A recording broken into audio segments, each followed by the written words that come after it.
In today's video, I'll be breaking down the threads made by the lead game designer at Treyarch who made rank play in Modern Warfare 2, giving us a better idea on how SR works and even an insight into the secret algorithm that they use to give more SR to players. If you find this type of content useful, drop a like and please subscribe. We're on the road to 1,000 subscribers.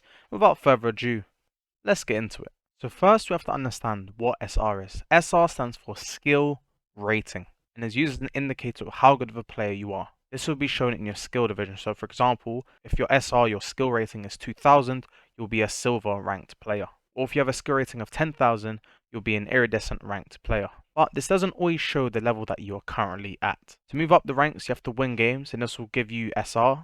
But if you lose games, you also lose SR. He then goes on to explain that there are multiple different factors that can lead to SR gain or loss in rank play. So let me explain. There is a hidden value that is used by Treyarch to track your performance called Hidden Performance Range. But for the sake of saving time, let's call it HPR. HPR is how good Treyarch thinks you are as a player, predicting how you perform against certain opponents. So if you tend to play really well, you'll probably have a higher HPR than most people. Now let's talk about how we can increase your hidden performance range. When beating other players with a higher HPR range than yourself, this will lead to your HPR increasing. Think of it like this. Treyarch is betting on a game between you and your opponent.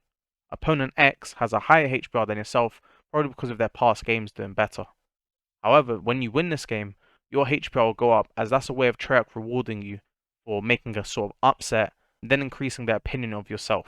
However, the same will also apply on the flip side. So if you lose to a player with a lower HPR, your HPR will also decrease, and beating players with a similar HPR level than yourself will lead to a steady increase of your HPR. So now that we understand what HPR is and how it's affected in games, let's talk about the relationship between the hidden performance range and the skill rating in rank play. So HPR and SR work hand in hand and are linked. It doesn't matter what current skill division you're at, whether it's bronze, gold, or even iridescent, every win that you get in the SR system is trying to get you closer to that HPR level. This is what I was referencing earlier when I said your current skill division doesn't always indicate what current level you are at. The further your SR is from your HPR target, the more SR you will get per game. Let's look at it like this. HPR is the level that Treyarch think you are from the games that you've played. So it's like your potential. Your SR is your current skill division. If your SR isn't near that level, Treyarch will try to reward you more SR per win so that you can get closer to that HPR level. This is a way of Treyarch making all the games fair and competitive so that, let's say for example, a good player isn't at a low level for a long time playing against players that he's way above, and that way everyone's playing against players more similar to them, making games more competitive. This is why most players, when they start at bronze, tend to get a lot of SR per win, because the majority of players aren't at bronze level and are much higher than that. But within this, there's also personal performance and team performance that they track when they're calculating how much SR we receive. Let's first talk about personal performance. In the early stages of rank play, put a heavy premium on personal performance when giving you SR. As everyone starts at bronze, it's obvious that a lot of the players won't belong there and will belong at a much higher level. So the best way to indicate who is at a lower level and who's at higher is through the personal performance. So this is like things like kills, objective. A better way to move people out of that rank and put them into ranks they should be in, and to have the lower level players play against themselves, is by personal performance. So personal performance at a lower level is given more weight when given SR. However, when we're talking about the higher skill division, now we're going to focus more on the team performance. This is how Treyarch really decides what players are better at a higher level and who can work better as a team to get the win.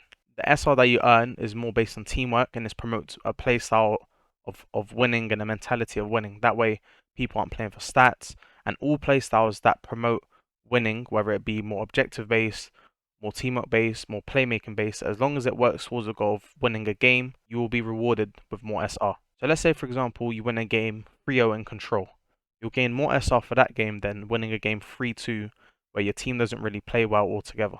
Now that we've gone over everything, let's do a little recap just so everyone understands and we're all on the same page. SR, or skill rating, is the current indicator of your skill, but it doesn't always mean what skill you're currently at. Your HPR, or hidden performance range, is what Treyarch believes the level you should be from the games you've played, even if your skill rating doesn't show that. So for example, if I'm a silver player at 2000 SR, but I've played really well in my games and I maybe show potential being an iridescent player, I'll gain a lot more SR per win to get me closer to that HPR. HPR is set by the losses or wins you get against people at different HPR levels.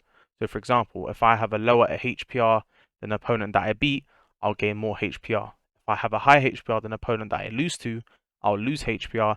And if I win or lose to an opponent with a similar HPR to me, I'll get either a steady decrease or steady increase in my HPR. This allows games to be as most fair and competitive as possible, as it encourages players to be at closer to a rank that they should be, allowing players of similar levels to play against each other, making games fun, competitive, and you don't really have those games where someone is dominating the game because they're playing against people that just aren't on the same level. Within this, there's also personal and team performance that affect SR. Earlier on in the lower skill divisions like bronze, silver, maybe even gold, your personal performance is looked at more as an indicator to increase your SR, and the personal performance shows that you're a better player and above the rest, meaning it will quickly put you in the higher divisions.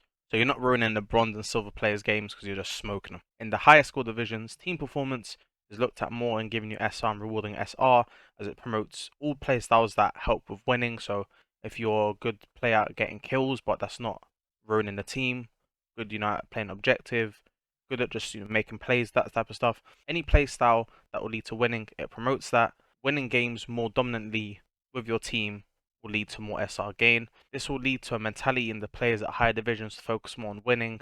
That will create a more competitive environment within the higher ranks. So I hope you guys enjoyed this video and you came away understanding how the algorithm in rank play works, how the HBR system is used to give you more SR, how the team performance and personal performance at the low and high levels also increases that SR. But if you guys have any questions at all about things you don't understand, any things you want to know about rank play in general, maybe not just SR, but in general, maybe class setups, videos you want to see me do on rank play, anything that you need help with, drop in the comments down below, and I will definitely reply. I reply to every comment. But please, guys, if you've got to this point of the video, you have to subscribe. You have to, please. I'm on about 346 subscribers, and I need to get to 1,000. I've been working so hard, putting in hours and hours, going to bed at like 3, 4, 5 in the morning, trying to plan videos, edit videos, think of new ideas, just everything. So I've been working so hard, and it means so much to me. You guys can drop a subscribe, drop a comment on things you think I could do better in videos. I'm always open to improving, but yeah, I appreciate you guys just being here with me, enjoying my content, dropping a like if you did, subscribe, comment like I said. Let me know what rank you guys are at the moment as well. I'm currently at Iridescent, almost at top 250, and I'm going to be dropping a series very soon of a road to #1, so you guys look out for that. Yeah, just at the end of the video, to give my own little opinion on rank play and all this stuff that I've kind of discovered while breaking down this thread. I've realized that they've put a lot of effort into it, at least Treyarch and the people working on it anyway, they've put a lot of effort into it. And when breaking it down, I can understand how actually, it makes sense how they want to reward players and make the game more fun as people playing against, players of their same level. And I think it's actually really well thought out. My only issue is, especially at the higher levels where team performance is looked at a lot more, it's very hard for you to perform well as a team when you're maybe a team of 4 solos or a duo and 2 solos when you're playing against a 4-man, a 4 team maybe in there in a Discord call together, or maybe they just know each other, they have higher chemistry, better communication. More than likely, they're going to win because they have more communication, more teamwork, more chemistry. What I propose, what I think the guys at Treyarch should do, is maybe around the Crimson, Iridescent, maybe even Diamond level, restrict it so you can't play as a 4-man, and you can only play as a duo or solos. This way, it won't, have that kind of swayed advantage to people that are in 4-mans. Or if you are going to allow 4-mans, have it so they can either only play against other 4-mans or they can play against only 2 duos, like a team of 2 duos. That way,